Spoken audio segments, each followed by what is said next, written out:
Now we'll look at some design principles. We'll start with scale. Scale can be defined as a relationship of size and shape, or width and height, of one object to another.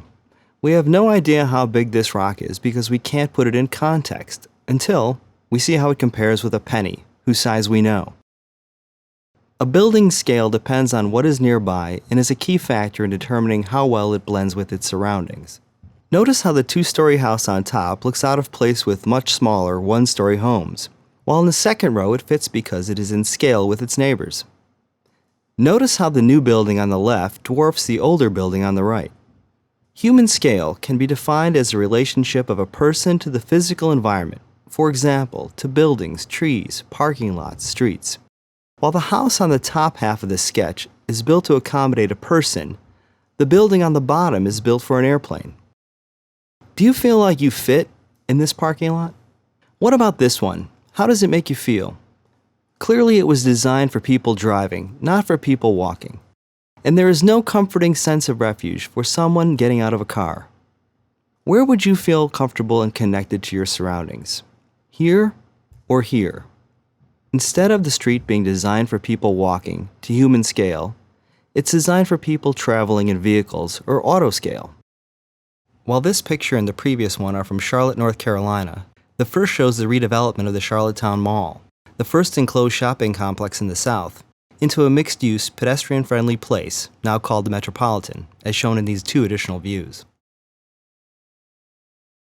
Massing describes a building's three-dimensional form and the relationship of the building's various parts to each other. Architectural elements such as windows, doors, and roofs, as well as interior floor plans, can affect building mass. Massing is important because it is one of the several details that determine the visual interest of a building and how it blends with its surroundings. A building that fits will not look out of place with its neighbors. Notice how variations in the brick pattern, changes in texture, use of detailing, variations in the depth of building materials, and placement of windows and doors helps to break up the mass of the wall. In other words, this large wall does not overwhelm us. Instead, we can relate to it because of its human scale.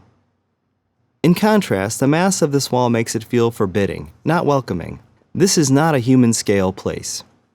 The setback is the distance between the building and the curb, right-of-way, or street. The space between the sidewalk and the street is commonly referred to as a tree lawn. In residential areas, this space may have trees and grass. In more urban environments, it might be paved, with trees and small landscaped islands. When several buildings are lined up in a row, they form an edge. Edges can also consist of landscaping and other features such as walls.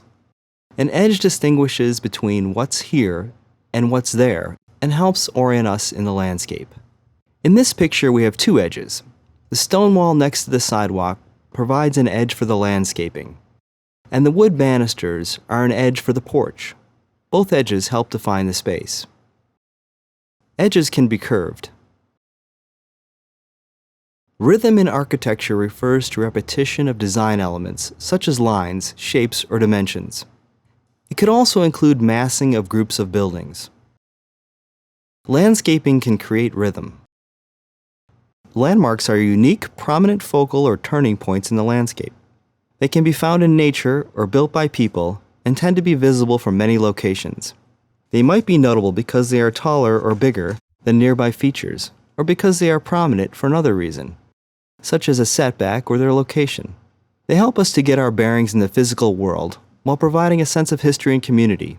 The Madison County Courthouse, located in the small town of Marshall, North Carolina, is a landmark in the community. In creating vibrant public spaces, author Ned Crankshaw refers to how a landmark can exert some visual pull towards the distance.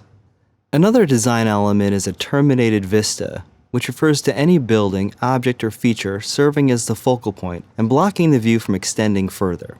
In the book The Smart Growth Manual, authors Andres Dwani, Jeff Speck, and Mike Lydon explain street networks that include staggered intersections, deflections, and slight curves improve spatial definition and orientation by creating memorable visual events.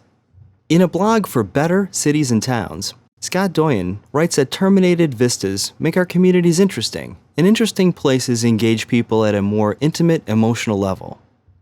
A streetscape refers to the natural and man-made elements in or near the street right-of-way, including the facades of buildings, building setbacks, lawns, sidewalks, street furniture, trees, signs, streetlights, and public art. A well-designed streetscape can arouse our curiosity, give us a sense of anticipation, and beckon us forward. When buildings and trees line the street, they can give us a pleasant feeling of enclosure, like being in an outdoor room. It also increases our level of comfort because our sense of prospect and refuge is enhanced. The mature tree canopy in the city of Greenville, South Carolina, creates an outdoor room in their downtown.